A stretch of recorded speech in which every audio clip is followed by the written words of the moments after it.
الحمد لله ثم الحمد لله. حديث number 26. يقول المؤلف رحمه الله: وعن أبي سعيد سعد بن مالك بن سنان الخدري رضي الله عنهما, reported by Abu Sa'id Sa'd ibn Malik ibn Sinan al-Khudri رضي الله عنهما. He said, أن ناسا من الأنصار سألوا رسول الله صلى الله عليه وسلم فأعطاهم. That there were some people from the Ansar, people of Medina, poor people. They would come and they would ask of the Rasulullah صلى الله عليه وسلم فأعطاهم. So he would give them. ثم سألوه فأعطاهم. They would ask him again and he would give. حتى نفد ما عنده. Until whatever he had with him was exhausted. And he had nothing with him, nothing left with him. فقال لهم حين أنفق كل شيء بيده. After he gave them everything with his hand, he said to them, ما يكن عندي من خير فلن أدخره عنكم. That there is nothing that I will have or keep with me of wealth that I will store except that I will give it to you. And this was the khuluq, was the character of Rasulullah sallallahu alaihi wasallam. He was the most generous of people. And no person would ask him except that he would give. Except that he would give. In fact, he was prohibited from stopping those who asked him. Right? And Ibn Uthaymeen rahimahullah, he said, كان يعطي عطاء من لا يخشى الفقر. He would give such that he was like someone who feared no poverty. Just kept giving and giving and giving. ويعيش في بيته عيش الفقراء. Yet he would live in his home like the people like the poorest of people. The way he lived in his house, he had almost nothing.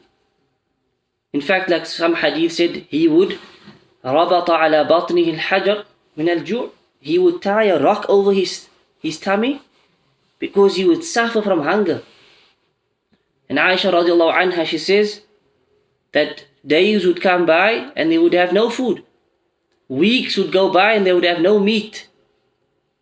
Umar radiallahu anhu, he says that he entered upon Rasulullah sallallahu alayhi wasallam and he found no dates with him except tamr al-radi, like the worst quality of dates, dried out, worst quality dates. And Umar radiallahu anhu cried. And this was how Rasulullah sallallahu alayhi wasallam lived. Yet when people asked, he found something to give. So he gave like someone who feared no poverty, yet he lived the life of poverty. Sallallahu alayhi wasallam. And then he says, وَمَنْ يَسْتَعْفِفْ يُعِفَّهُ اللَّهُ. That any person who strives to be chaste, he strives to be modest and shy and pure, then Allah will keep him chaste. Which means a person that strives to keep himself chaste, meaning he avoids looking at haram. He stays away from the fitna of women, speaking to women, chatting to women, interacting with women, and vice versa for women with men. A person who strives to keep himself pure, Allah will keep him pure. But his niyyah is such that he wants to be pure. So when there's fitna, he tries to avoid. When there's, tests, he tries his best to keep himself pure. He tries to lower his gaze. If this is the person's attempt, Allah will make it such that he will be a pure person, that he will be modest, he will be shy, and he will be kept chaste. As for the person who's not protected and he follows his desires, doesn't lower his gaze, he follows his hawa, wherever his lusts leads him, he follows, then this person will eventually fall into a form of destruction, a form of major sin. Because zina, as Rasulullah sallallahu alaihi wasallam said, you get zina of the eyes, you get zina of the hands, you get zina of the feet.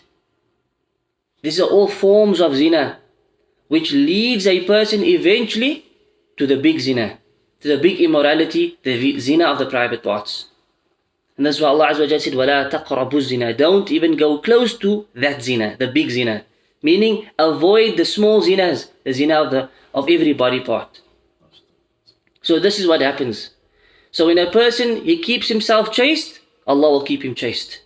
But when he follows his lust and his desires, he will lead himself down this path of destruction until he might fall into major zina wa na'udhu billah.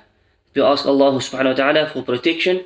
We ask Allah Azza wa Jal to keep us chaste and pure. We'll complete the hadith tomorrow bi'idhnillahi ta'ala. Wa sallallahu ala nabiyyina Muhammad wa ala alihi wa sahbihi ajma'in. Subhanakallahumma wa bihamdik. Ashhadu an la ilaha illa anta astaghfiruka wa atubu ilayk. Wassalamu alaikum wa rahmatullahi wa barakatuh.